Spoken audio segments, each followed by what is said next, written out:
Hi everyone, welcome back to my channel. I hope you're all doing well. In today's video, I'm going to be updating my reading journal. This first spread is about a BL manga called What If I Said I Love You. I actually got to read an arc of it, so thank you to Kodansha and NetGalley. This series is about two boys who are in high school and they've been friends since they were much younger. The main character's name is Kazuo, and then the male lead's name is Tokyo.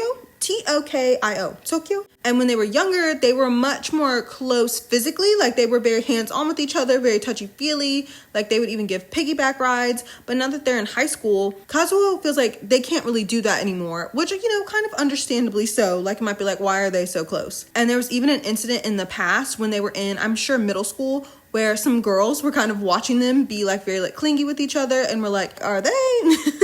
Are they? And I feel like that really got into his head and was like, I need to, create some distance between the two of us. But now that they are in high school, he's finding it harder and harder to deny his feelings, which is of course the fact that he is in love with his best friend. And like most stories that involve being like childhood friends to something more, or even just friends to something more, he's very scared of ruining their friendship. He's really scared that Tokyo may never speak to him again, that he would just push him away. And obviously he wouldn't want that to happen, but he just finds it harder and harder to keep these feelings inside. He really wants to confess to Tokyo how he feels. It was a perfectly wholesome and cute story. I feel like it went by so quickly. Like I felt like I started it and it was over in no time at all. Also, it is set during the summer. There is not a summer festival, but they do put off some fireworks, and I thought the fireworks were very fun. There's something so youthful and innocent about that. And also, I feel like I was talking about this before. Was that last year where I was talking about scenes being set at night in a manga? I like when you can tell that it's actually dark. That's such a random small thing, but I swear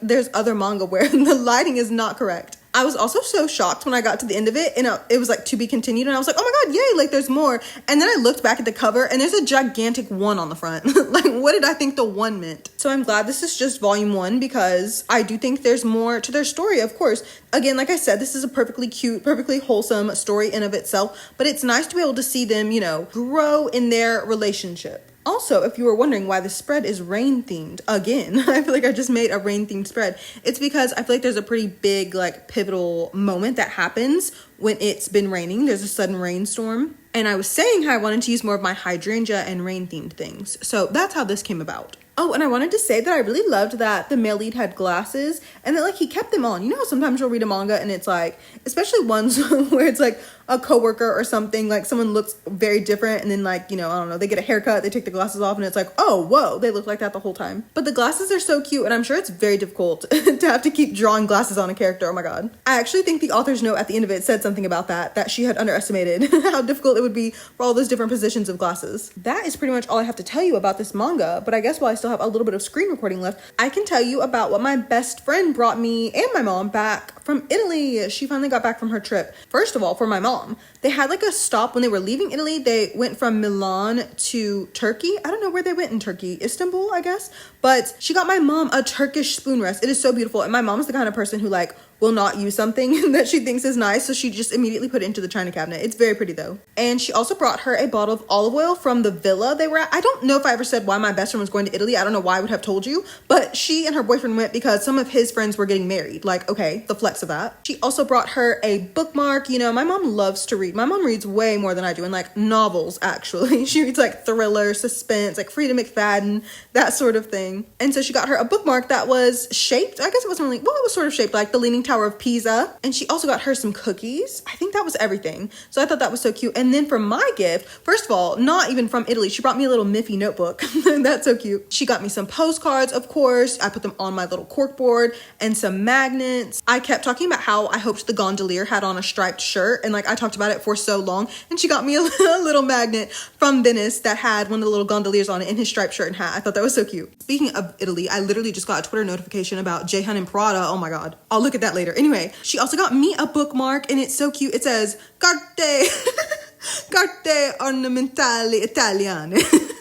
If I see a word in Italian, I have to try to pronounce it. But anyway, it says that it was a hand-drawn illustration by someone, and it says made in Italy, fine Italian paper. I believe it. It's very nice quality. And she got me a cute little notebook. It's like blank paper. The pages felt very nice. And the front of it, it looked like Tuscany. I don't know if she got it from Tuscany or not, but it looked like, the rolling hills, the vineyards, some sort of, castle in the distance. And then she also got me this tote bag. It's from this man. His name is Marcel. He's just like this little old man who's been like painting stuff for forever. And it has the Spanish steps on it in his style. It reminds me of the Galison, the puzzles, like the one that my best friend got me for Halloween. It reminds me of the artist, I think his name is Michael Storings. She also got me some toothpaste that's apparently famous, Marvis brand, sensitive formula, of course. And then the last thing that she got me was this teeny tiny glass blown squirrel.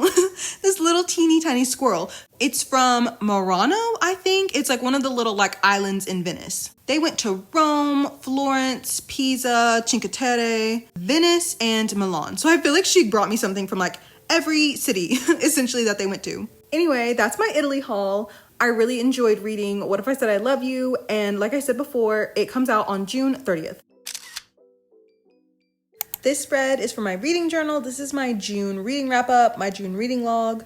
The first thing I read this month was a one-shot, like a short story one-shot, called See You When It Rains. It was about this man whose family owns a bathhouse, and every rainy season, this one customer comes in, but he never sees the customer leave. And so when he investigates this one day, he sees that the old man that he believes this customer to be is not an old man at all. He's actually a god. He's the god of the rainy season. It was sort of BL adjacent. I think it would make a cute story if it was a full-length manga. Though, I feel like if you like a god, what do you do about that? Because, like, you're not one. Yeah, I thought it was cute. Very fitting for the season. And then after that, I read a manga called The Face I Never Knew You Had. This is a BL manga that is set during the summer. I feel like specifically July, but I don't remember, but definitely like this time of year. And it's about these two childhood neighbors who are both now university students who suddenly have to live together.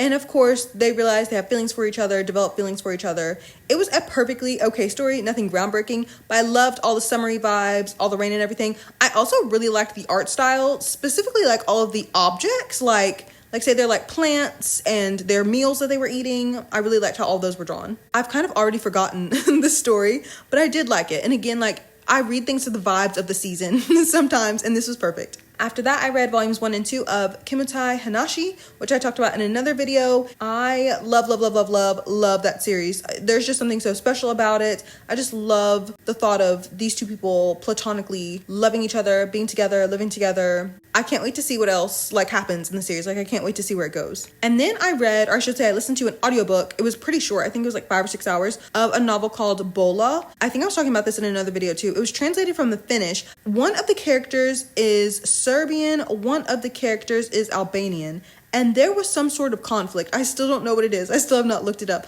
but there was some sort of conflict back in like the late 90s, early 2000s, and it's at this time that these two men meet each other. The main character, he has a wife, but he enters into a love affair with this other man. By all means, like they're supposed to hate each other, but obviously they don't. And when the war gets like too close to the city, the main character decides to like flee with his wife. And so he and the other man never see each other. But in between his chapters, you're getting these chapters from the other man where he's describing the fact that he went to war after his lover left him. And it has like psychologically damaged him, of course. The main character was truly so awful and selfish and disgusting the whole time. Like I was really preying on his downfall. It was very interesting. There were like some awful parts to get through, but it was very interesting. After that, I read Jujutsu Kaisen Thorny Road at Dawn, which is the second volume of the light novels. Of course, I had fun reading it. I would honestly read like an infinite amount of like short stories like that. It was set in the JJK universe. I wish they were animated actually. Did everyone see the new trailer? Every time I think I know like every single spoiler from Jujutsu Kaisen, I see tweets about stuff that I didn't even know was possible. And I'm like, oh no, now I know more stuff. It's fine, it's fine. Anyway, after that, I read Circe. I read it with my own two eyes. Also, I never figured out how it was pronounced. So I think it's Circe, but it could be Circe. I never figured it out. Let me tell you, yesterday I was in the kitchen and I was thinking to myself, do you know who Circe reminds me of? Lotto. As in Big Lotto. Big Mama. I was just like, Circe, they're the same person. My man. I have no idea who marketed Circe as a feminist novel. I hope it was not the author herself, Madeline Miller, but they actually need to get beat up. Like, I'm so serious. I mainly wanted to read Circe because I was really curious about how Odysseus would be portrayed in the novel, especially before the Odyssey comes out, because, you know, I will be watching it soon enough, I guess. And I really liked the beginning of the story, like, especially like Circe's youth. But when she gets exiled, everything goes downhill from there. All she thinks about is men. Men. On top of that, as if that were not bad enough, on top of that, all of the women in the story, or at least almost all of them, I feel like maybe there's like a couple, like maybe like little girls, not even like grown women. The women are portrayed as just being like, is conniving the word I want to use? Just like scheming, I guess. Like the women always have a scheme. Her mom, her sister, even Odysseus's wife, Penelope, like all of them are portrayed like that. I was also saying before, I didn't like the incidents that caused her to realize her full like powers as a witch. And also the ending is probably the worst thing I can imagine. I don't know. I don't know what I thought it was going to be. But what if I told you Cersei literally gives up her divinity, her being a goddess, to go be some man's wife and bear him children? And it's not even some man. It's her son's half-brother. Her literal son's half-brother. Her ex-lover's son. I was thinking Cersei would be like one of my favorite books as an adult, as the Song of Achilles is, but it just left me feeling so disappointed. Anyway, the last thing that I have not read yet, but I will be reading for the month of June, is Jujutsu Kaisen Volume 5. So now that this spread is finished, we can go put all the spreads that I made today into my digital journals.